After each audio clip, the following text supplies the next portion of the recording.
हमारे शरीर के किसी भी अंग में अगर नसें दब जाती हैं तो काफ़ी ज़्यादा तकलीफ देती हैं। जब ये नस हमारी गर्दन में दब जाती हैं तो हमें हाथ में बहुत ज़्यादा सुन्नपन महसूस होता है, हाथ में झंझनाहट होता है, हमारे कंधे में दर्द महसूस होने लगता है या गर्दन को हिलाने में भी बहुत तकलीफ होती है।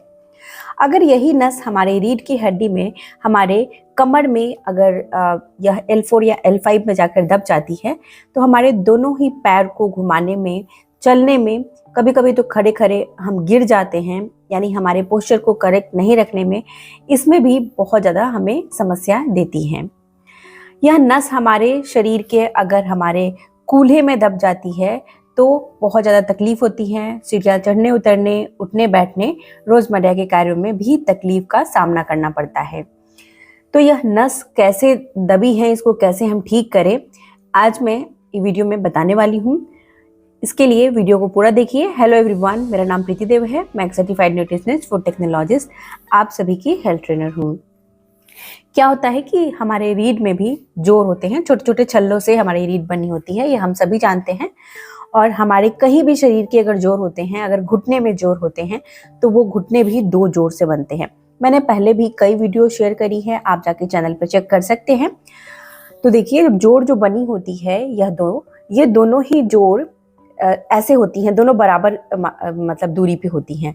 तो इसी को बोला जाता है, अगर यह जोड़ धीरे धीरे घिस जाती है या चोट लगने की वजह से या किसी कारण की वजह से कभी गिर जाएं या एज होने की वजह से क्या होती है कि जोड़ एक दूसरे से ऐसे टेढ़ी हो जाती हैं, इस तरह से ना रह के इस तरह से टेढ़ी होके किसी एक तरफ से वह सट जाती हैं, तो उसी तरफ से वह ज़्यादा घिसने लगती है। इससे क्या होता है कि हम बोलते हैं कि दूरी आ गया है, तो इधर गैप बढ़ जाता है और एक तरफ में गैप कम हो जाता है। जिधर में वह सटने लगती है वहाँ पर क्या होता है कि जो नस होती हैं, उनके बीच से नर्व्स होती हैं, जुड़ी हुई नस होती हैं, वह वहाँ पर दब जाती हैं। तो नस के दबने से बहुत सारी समस्याओं हमें झेलने पड़ते हैं, क्योंकि हम सभी जानते हैं कि जो नस होती हैं उनका काम होता है हमारे शरीर में जरूरी पोषक तत्व पहुँचाना।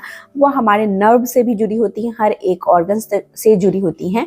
और जितने भी हम स्मेल करना, यानी किसी चीज़ का सुगंध लेना या फिर कोई भी काम करना, जो रेगुलेटरी फंक्शंस होते हैं, हाथ को हिलाना, चलना, घूमना फिरना, सारी ही चीज़ें जो होती हैं वो नर्व ही हमें बताती हैं, नस ही हमें बताती हैं। अब इस केस में अगर L4 या L5 में अगर sciatica नर्व दब जाती हैं तो कमर के नीचे समस्याएं देखने को मिलती हैं। तो आज मैं आपको एक्सरसाइज बताने वाली हूँ, बहुत ही असरदार। अगर आपके गर्दन की नस दबी है तो आपको क्या करना चाहिए, कंधे की दबी है तो क्या करना चाहिए, आइए जान लेते हैं। सबसे पहला एक्सरसाइज आपको बता देती हूँ। इसमें आपको क्या करनी है, कोई भी एक दीवार होगी, दीवार को ऐसे पूरे अच्छी तरह से दीवार में चिपक के खड़े हो जाएं। और क्या करनी है, आपको दीवार का सपोर्ट लेते हुए आपको धीरे धीरे धीरे धीरे नीचे बैठने की कोशिश करनी है। दीवार में सपोर्ट लेते हुए पूरा नहीं बैठना है, इतनी ही बैठनी है जितना आप बैठ सकते हैं, और वापस से आपको सीधा हो जानी है। ये जो एक्सरसाइज है इसको आपको कितनी बार करनी है, तो इसको आपको कम से कम 5 बार करनी है। ठीक है, अभी आपको बता देती हूँ कि अगर आपको उस तरीके से अगर तकलीफ हो रही है तो आपको कुर्सी की मदद से भी आप इस एक्सरसाइज को कर सकते हैं। आपको कुर्सी पे इस तरह से बैठ जानी है, ठीक है, कमर को सीधी रखनी है और कोई एक दीवार को पकड़ ले, कोई भी चीज को सपोर्ट को पकड़ ले और धीरे धीरे इस प्रकार से उठे, कमर को सीधा रखे और वापस से इस तरह से आपको बैठना है। ऐसे उठना है, वापस से आपको बैठना है।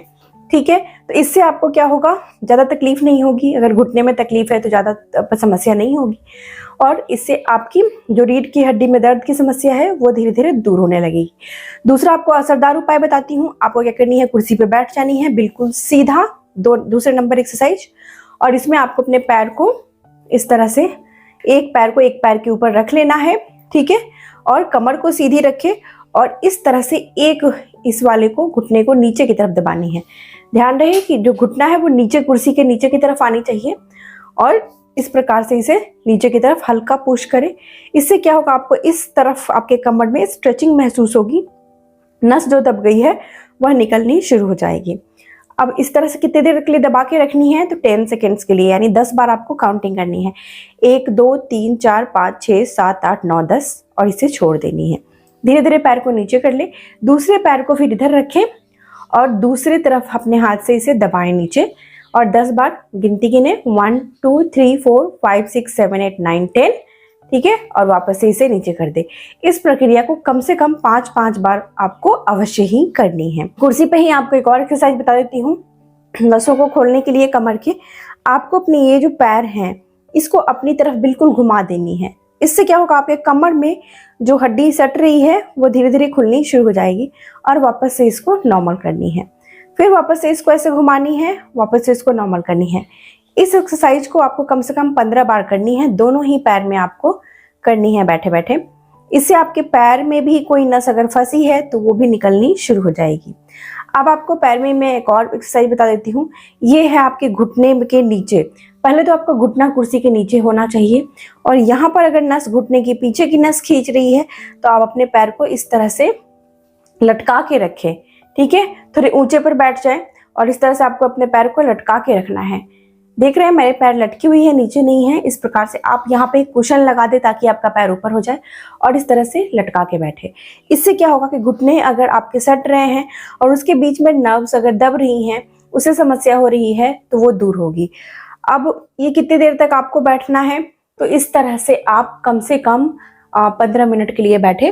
क्या करनी है आपको, जैसे कोई कुशन या कोई तकिया हो आप या फिर अपने हाथ हो, अपने जांघ के नीचे इस प्रकार से लगा दे, आपका पैर कुर्सी से ऊपर हो जाएगा, ठीक है। आप इसके नीचे कोई कपड़ा भी रोल करके लगा के और इस प्रकार से लटकता हुआ छोड़ सकते हैं। ये ग्रेविटी से काम करता है, यानी जो धरती में यानी जो हमारी अर्थ है उसको ग्रेविटेशन फोर्स खींचेगा और आपके पैर चाहेगा कि नीचे जाएं, तो इस वजह से वहाँ पे ट्रैक्शन इस्तेमाल होगा। अब आपको क्या करना है, दूसरी ट्रैक्शन थेरेपी में आपको ये पकड़ लेनी है कोई एक सपोर्ट, एक पैर को मोड़ लेना है और इस प्रकार से पेंडुलम की तरह इसे हिलाना है। बहुत ही इफेक्टिव एक्सरसाइज है और बहुत सारे लोग इससे फायदा भी उठाए हैं। ये आपको दोनों ही पैर में करना है, इससे आपको बहुत ज़्यादा फायदा मिलेगा कूल्हे की नस, पैर की नस को खोलने के लिए। अब आपको बता देती हूँ जिनको भी कंधे में दर्द है, कंधा घुमाने में दर्द हो रहा है, तो आपको कैसे करना है। आपको दोनों ही हाथ को जितना उठ सके, अगर इतना उठ सकता है तो इतना उठाएं, अगर इतनी उठ सकती है तो इतना उठाएं। ऊपर उठाने के बाद, ठीक है, और धीरे धीरे आपको फिर इसे नीचे इस प्रकार से लानी है और फिर इसे इस प्रकार से ऊपर उठानी है। ऐसा करने से कंधे में अगर नस खींच रही हो, हाथ अगर सुनपन हो रहा हो तो वो दूर होनी शुरू हो जाएगी। ध्यान से देखिए, ऊपर लेकर जाना है, सीधा करना है, फिर इस प्रकार से मोड़ना है।